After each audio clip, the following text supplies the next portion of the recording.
La commande valeur cible est un petit outil de simulation très pratique. Regardez ici, j'ai calculé le remboursement périodique d'un emprunt en utilisant la fonction VPM qui tient compte de l'emprunt, du taux annuel, de la durée en année et du nombre de remboursements par an. Là encore, comme tous les outils de simulation, vous devez d'abord avoir écrit les formules de calcul avant d'utiliser ces outils. Moi, j'aimerais ici, je connais la valeur que je veux atteindre, je sais que j'aimerais rembourser au maximum 1 000 €. Je ne dispose que de 1 000 € à mettre dans le remboursement par mois. Du coup, il va falloir que j'aille modifier une valeur là-haut, soit le montant de l'emprunt, soit le taux, soit la durée. C'est ça l'intérêt de la commande valeur cible.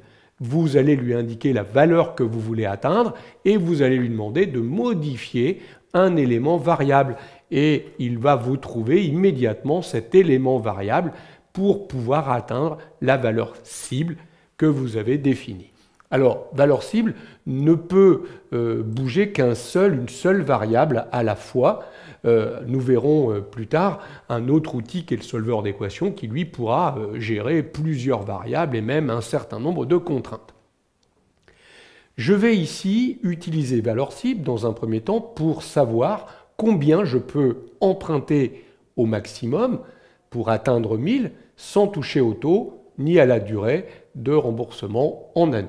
Je vais donc me placer sur la cellule B7 et dans l'onglet Données, je vais utiliser dans Analyse et Scénario, là-haut, la commande tout simplement valeur cible.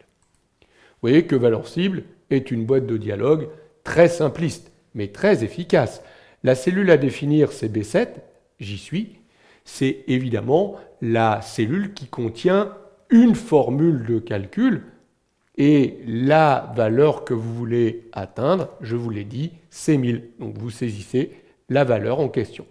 La cellule à modifier, c'est une cellule qui est une cellule variable qui est évidemment utilisée dans le calcul de la cellule à définir. Sinon, je ne vois pas l'intérêt de la faire. Donc je vais lui dire ici que ma cellule à définir, c'est bien B1. Effectivement, il faut qu'il m'indique l'emprunt que je peux prétendre avoir pour obtenir ce remboursement de 1000. Je dis OK, et vous voyez qu'il a fait son petit boulot d'itération et immédiatement trouvé le montant.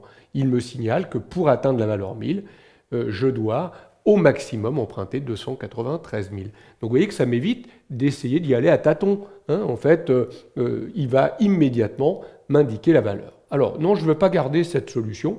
Je vais annuler. Voilà, donc je reviens à mes 350 000 parce que je voulais emprunter 350 000 quand même.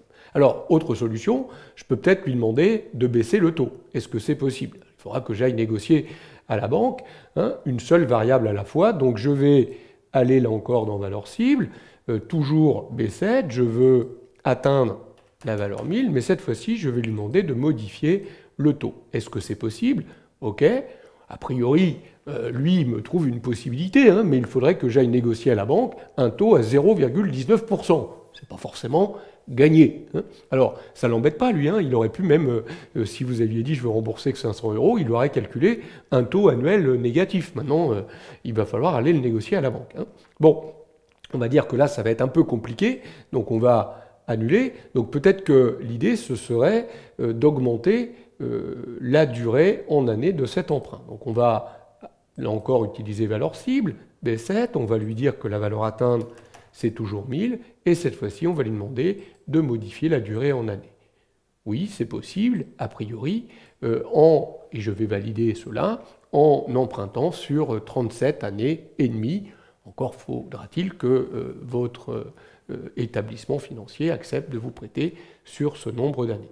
Bon, vous l'avez compris, la commande valeur cible est intéressante. Dès lors que vous connaissez la valeur que vous voulez atteindre, vous allez pouvoir demander à Excel de vous trouver, de calculer la donnée variable qui permet d'atteindre cette cellule résultante calculée.